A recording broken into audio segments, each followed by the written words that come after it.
My God, may pera ka naman, buboard ka pa. Ano ba? Mga loka-loka ba kayo? Ang dami nyo ng datong, mamumroblema pa kayo. Mga anak, always remember that money will only make us comfortable.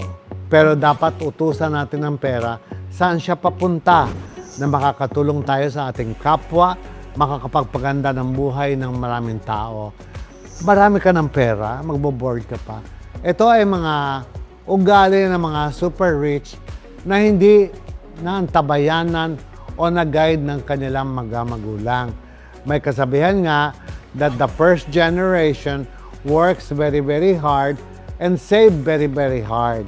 The second generation work only half and spend half of the money. And the third generation spend it all because they're bored. So, bagsak na naman sila, balik na naman sila sa pagiging Purita Alma. Tama ba yan?